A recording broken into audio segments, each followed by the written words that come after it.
সাংবাদিক পৰিষদ মৰিগাঁও জিলা সমিতি সাধাৰণ সভা আৰু নতুন সমিতি গঠন। আজিৰ মৰিগাঁও পবিতৰা হাট প্ৰেক্ষাগৃহত সৰ্বাংগ সুন্দৰ সাধাৰণ সভা অনুষ্ঠিত হয়। সভাৰ সভাপতিত্ব কৰে বিশিষ্ট সমাজসেৱক সাংবাদিক শিক্ষাবিদ মহেন্দ্ৰ নাথ হাজৰিকা।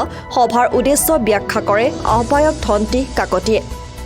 উক্ত সভাত উপস্থিত থাকে মৰিগাঁও জিলা বিশিষ্ট সাংবাদিক অজিত শৰ্মা, প্ৰণৱ ভট্টাচাৰ্য, বিশিষ্ট সমাজসেৱক বিমলজ্যোতি বৰদলৈ, তিৱা স্বায়ত্ত পৰিষদৰ প্ৰাক্তন সদস্য ৰাজেন বৰদলৈ, মিণ্টু কুমাৰ মেধি, অসম ৰাজ্যিক সাংবাদিক সন্থা মৰিগাঁও জিলা সমিতিৰ সাধাৰণ সম্পাদক বিশিষ্ট হোমিঅ'পেথিক চিকিৎসক ডাঃ ৰঞ্জিত কুমাৰ নাথ, সাংবাদিক পৰিষদ অসম কেন্দ্ৰীয় সমিতিৰ আলোচনা সম্পাদক জুলহাছ আলী, মৰিগাঁও আদালত অধিবক্তা ৰমণী মোহন বৰুৱা উপস্থিতি এখন মুকলি সভা অনুষ্ঠিত হয়।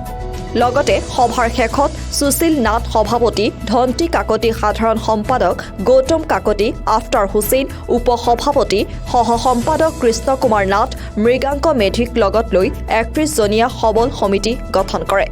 নাই, পূৰ্বতেও আছিলে ২০১৭ চনত যেতিয়া সাংবাদিক পৰিষদ অসমে প্ৰতিষ্ঠা লাভ কৰিছিল। তাৰপিছত নিৰবিচ্ছিন্নভাৱে অসমৰ বিভিন্ন প্ৰান্তত তেওঁলোকে জিলা কমিটিসমূহ বনাইছিলে বিভিন্ন জিলাত, আৰু তেনেদৰে তেওঁলোকে বিভিন্ন কাম কাজ কৰি গৈছিল ৰাইজৰ সেৱাৰ বাবে।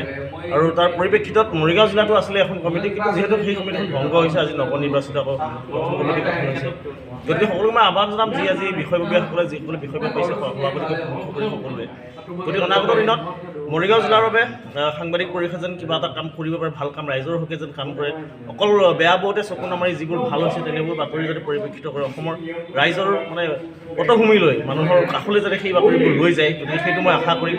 আৰু বিগত দিনবোৰ, আহি থকা দিনবোৰ যাতে সুস্থিৰে পাৰ হৈ যায়, যিহেতু কৰোণাৰ পাছতে দেখা গৈছিলে গোটেই ভাৰতবৰ্ষকে কেন্দ্ৰ কৰি অসম মৰিগাঁও স্তব্ধ হৈ আছিল। তাৰ পাছতে বিভিন্ন অনুষ্ঠান প্ৰতিষ্ঠান বন্ধ হৈ গৈছিল, গতিকে এতিয়া সম্পূৰ্ণ আকৌ খুলিছে। গতিকে তাৰ পাছতেই আমাৰ কমিটিখন গঠন হৈছে, আৰু এই কমিটিখনে মই আশা কৰোঁ আগতকৈ বেছি ভাল আৰু যথোপযুক্ত কাম কৰি আগবাঢ়িছে। এইখন এতিয়াতো দেখা গৈছে, এতিয়াতো প্ৰায় ২১জনীয়া কমিটিয়ে হ'ব লাগে, কিন্তু কিছু অনুপস্থিত কাৰণে অলপ কম ৰখা হৈছে।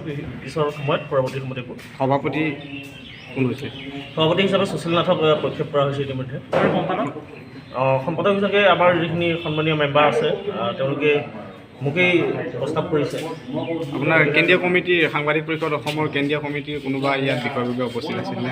আছিলে কেন্দ্ৰীয় কমিটিৰ ফালৰ পৰা জুলহাছ আলী ডাঙৰীয়া আহিছিলে, তেখেতে আলোচনী সম্পাদক কেন্দ্ৰীয় committee. Bureau' report, vision time Assam.